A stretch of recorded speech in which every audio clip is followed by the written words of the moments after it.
Hello friends, welcome back. I am Raju stock analysis में आपका स्वागत है। आज हम आपके सामने 4 कंपनियों का एनालिसिस करने वाले हैं।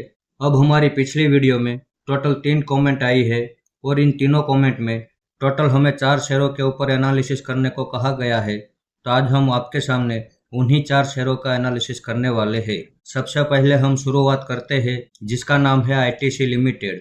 तो हमें कमेंट करने वाले हमारे व्यूअर्स को हम इतना ही बताना चाहेंगे कि आईटीसी के फंडामेंटल देखने की कोई ज़रूरत नहीं है, क्योंकि आईटीसी कंपनी के फंडामेंटल बहुत ही ज़्यादा शानदार है। लेकिन हम सिर्फ फंडामेंटल देखकर किसी भी कंपनी में इन्वेस्टमेंट नहीं करते हैं। हम साथ में चार्ट पैटर्न देखते हैं और चार्ट पैटर्न के हिसाब से जहां पे सही सपोर्ट बन रहा होगा हम वहां पर ही इन्वेस्टमेंट करते हैं।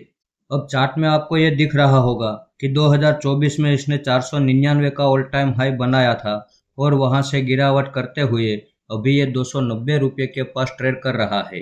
अब ये अपने ऑल टाइम हाई से तो अच्छी खासी गिरावट कर चुका है।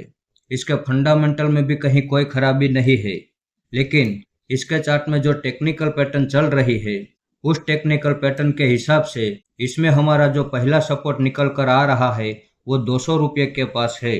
तो जब तक ये गिरावट करके 200 रुपये के पास नहीं आ जाता तब तक हम इसमें वेट एंड वॉच करने वाले हैं। जिस दिन ये गिरावट करके 200 रुपये के पास आएगा वहां पे हम पहली एंट्री लेंगे और उस दिन आपके सामने डिटेल से इसका वीडियो बना के आ जाएंगे। अब सिर्फ और सिर्फ फंडामेंटल के दम पर तो हम किसी भी कंपनी में इन्वेस्टमेंट नहीं करते हैं। हम अच्छे फंडामेंटल के साथ साथ चार्ट पैटर्न भी देखते हैं और चार्ट पैटर्न के हिसाब से जहां पे सही सपोर्ट बनता है हम उसी सपोर्ट पे ही इन्वेस्टमेंट करते हैं। अब अगर ये 200 रुपये तक गिरावट नहीं करता है और यहीं कहीं से बॉटम बना के वापस ऊपर चला जाता है तो जाने दो, छोड़ देंगे, ये नहीं तो कोई और सही। लेकिन अगर हम इसमें इन्वेस्टमेंट करेंगे तो इसका जो सही सपोर्ट है वहां पर ही इन्वेस्टमेंट करेंगे। तब तक हम इसमें वेट एंड वॉच करने वाले हैं। आइए तो अब हम देख लेते हैं हमारा अगला स्टॉक जिसका नाम है शालीमार पेंट्स लिमिटेड। अब इसके ऊपर भी एक कमेंट आई। अब इस कमेंट में हमें टोटल 2 कंपनी के ऊपर पूछा गया है। पहला नाम है शालीमार पेंट्स और दूसरा नाम है अपडेटर सर्विसेज लिमिटेड जिसका शॉर्ट नेम है यूडीएस। तो पहले हम शालीमार पेंट को देख लेते हैं। अब इसका फंडामेंटल में शेयर होल्डिंग पैटर्न हम देखें तो पब्लिक के पास 24% जितनी होल्डिंग हमें यहाँ पे नजर आ रही है। डीएस के पास 0.03% की होल्डिंग है, एफआईएस के पास 0.08% की होल्डिंग है और बाकी की सारी होल्डिंग प्रमोटर के पास मौजूद है। इसके आगे इसकी बैलेंस शीट हम देखें तो इस कंपनी के ऊपर 190 करोड़ का कर्ज है। उसके सामने रिजर्व हम देखें तो इस कंपनी के पास 268 करोड़ का रिजर्व है। तो इस हिसाब से इनकी बैलेंस शीट में कहीं कोई खराबी नहीं है। इसके आगे इसका प्रॉफिट एंड लॉस सेगमेंट में हम देखें तो 2014 से लेकर अब तक का डेटा आप देख लीजिए। ईयर ऑन ईयर ये कंपनी कंपलसरी लॉस पे लॉस कर रही है। सिर्फ 2016 के साल में एक बार इस कंपनी ने छोटा सा प्रॉफिट किया है। तो यहाँ पर ये एक बड़ा माइनस पॉइंट माना जाता है कि ये कंपनी प्रॉफिट नहीं कर रही है बल्कि प्रॉफिट के बदले लॉस पे लॉस कर रही है। अब 2008 से लेकर अब तक का चार्ट आप देख सकते हैं। अब इसके चार्ट में एक अच्छी बात यह है कि ये बार बार 40 रुपये के आसपास ही सपोर्ट बनाता है और वहां से बाउंस बैक करके ऊपर चला जाता है। पहली बार इसने 2011 में 40 रुपये के पास सपोर्ट बनाया और वहां से बाउंस बैक करके ऊपर चला गया।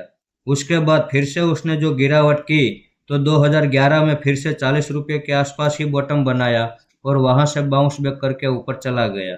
उसके बाद फिर से 2013 में 40 रुपये के आसपास ही बॉटम बनाता है और वहां से बाउंस बैक करके ऊपर चला जाता है। उसके बाद 2020 में भी आप यहाँ पे देख लीजिए 40 रुपये के पास ही बॉटम बनाया है और वहां से बाउंस बैक करके ऊपर चला गया है। अब 2026 में इसी साल इसने 40 रुपये के आसपास ही बॉटम बनाया है और वहां से बाउंस बैक करके अभी ये 52 रुपये के पास ट्रेड कर रहा है। अब सपोर्ट लेवल तो इसका 40 रुपये के आसपास ही बनता है, लेकिन इसका जो रेजिस्टेंस लेवल है वो एक लेवल पे नहीं अलग अलग लेवल पे बनता है। अब यहाँ पे आप देख सकते हैं कि 2 बार इसने 130 रुपये के पास टॉप बनाया और वहां से गिरावट कर दी। उसके बाद 2 बार इसने 220 रुपये के पास टॉप बनाया और वहां से गिरावट कर दी। उसके बाद 2 बार इसने 100 रुपये के पास टॉप बनाया और वहां से गिरावट कर दी। तो हमें कमेंट करने वाले हमारे व्यूवर्स को हम इतना ही बताना चाहेंगे कि चार्ट पैटर्न के हिसाब से अगर हम इसमें देखें तो यहाँ इस लेवल पे एंट्री लेने में कोई प्रॉब्लम नहीं है। लेकिन अगर आप हमारी राय पूछे तो हमें अभी इस कंपनी में इन्वेस्टमेंट नहीं करना है। हम इसमें अभी वेट एंड वॉच करने वाले हैं। जब हमें ऐसा लगेगा कि अब इसमें एंट्री लेने का सही समय आ गया है, तब हम इस कंपनी में इन्वेस्टमेंट करेंगे और उस दिन आपके सामने डिटेल से इसका वीडियो बना के आ जाएंगे। आइए तो इसी कमेंट का जो दूसरा स्टॉक है उसे भी देख लेते हैं। उसका नाम है अपडेटर सर्विसेज लिमिटेड। इसका शॉर्ट नेम है यूडीएस। अब इसके फंडामेंटल में कहीं कोई खराबी नहीं है। इसके फंडामेंटल बहुत ही ज़्यादा पावरफुल और दमदार है। वैल्यूएशन के हिसाब से देखा जाए तो अभी ये वैल्यूएशन में भी सस्ता हो चुका है। तो हमें कमेंट करने वाले हमारे व्यूवर्स को हम इतना ही बताना चाहेंगे कि अगर आप इस कंपनी में इन्वेस्टमेंट करना चाहते हैं तो इस बात के लिए भी आपको तैयार रहना पड़ेगा कि अब अगर यहाँ से आगे चल के इसमें और ज़्यादा बड़ी गिरावट आती है तो उस गिरावट के लिए आपको तैयार रहना पड़ेगा, क्योंकि अभी यह चार्ट में नया है और अभी इसका चार्ट डाउन ट्रेंड में ही चल रहा है। वैसे अभी ये वैल्यूएशन में तो सस्ता हो चुका है और अगर यहाँ से और ज़्यादा बड़ी गिरावट आती है तो इसके वैल्यूएशन काफ़ी ज़्यादा डिस्काउंट में आ जाते हैं। और जहाँ पर वैल्यूएशन बहुत ही ज़्यादा डिस्काउंट में आ जाए तो वहाँ पर हमारे लिए गोल्डन अपॉर्चुनिटी होती है। आइए तो अब देख लेते हैं हमारा अगला स्टॉक, जिसका नाम है गैलेक्टिको कॉर्पोरेट सर्विसेज लिमिटेड। अब इसके ऊपर भी एक कमेंट आई है तो साथ में इनका भी एनालिसिस कर लेते हैं। अब इसका फंडामेंटल में शेयर होल्डिंग पैटर्न हम देखें तो पब्लिक के पास 54% जितनी होल्डिंग हमें यहाँ पे नजर आ रही है, लेकिन उसमें भी 2% जितनी होल्डिंग तो बड़े इन्वेस्टर के पास है। अब 2025 में प्रमोटर के पास 34% जितनी होल्डिंग हुआ करती थी, लेकिन इस साल 2026 में प्रमोटर ने 11% जितनी होल्डिंग बढ़ाई और अभी प्रमोटर के पास 45% जितनी होल्डिंग है। इसके आगे इसकी बैलेंस शीट हम देखें तो इस कंपनी के ऊपर 15 करोड़ का कर्ज है। उसके सामने रिजर्व हम देखें तो इस कंपनी के पास 21 करोड़ का रिजर्व है। तो इस हिसाब से इनकी बैलेंस शीट में कहीं कोई खराबी नहीं है। उसके आगे प्रॉफिट एंड लॉस सेगमेंट में हम देखें तो ईयर ऑन ईयर ये कंपनी कंपलसरी प्रॉफिट कर रही है।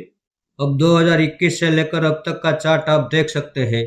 2022 में इसने 86 रुपये का ऑल टाइम हाई बनाया था और वहां से गिरावट करते हुए अभी ये 2 रुपये के पास ट्रेड कर रहा है।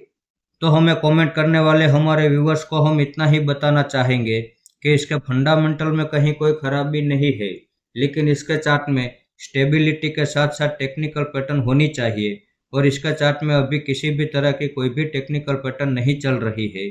तो जब तक इसके चार्ट में कोई टेक्निकल पैटर्न नहीं बन जाती तब तक इसमें वेट एंड वॉच करना ही सही रहेगा। तो जिस दिन इसके चार्ट में स्टेबिलिटी के साथ साथ टेक्निकल पैटर्न बनती हुई हमें नजर आएगी, उस दिन हम इस कंपनी में भी इन्वेस्टमेंट करेंगे और उस दिन आपके सामने डिटेल से इसका वीडियो बना के आ जाएंगे। तो हम आशा करते हैं कि हमें कमेंट करने वाले हमारे सभी व्यूवर्स के सारे सवाल के जवाब मिल गए होंगे। फिर भी अगर कोई डाउट हो तो आप हमें फिर से कमेंट कर सकते हैं। तो इस वीडियो को आप मेरी ओर से बाइंग या सेलिंग के रिकमेंडेशन ना समझे, ये मेरा पर्सनल व्यू है जो मैं आपके सामने शेयर कर रहा हूँ। ऐसे ही अच्छे अच्छे टेक्निकल और फंडामेंटल वाले स्टॉक मैं आपके सामने लाता रहूँगा।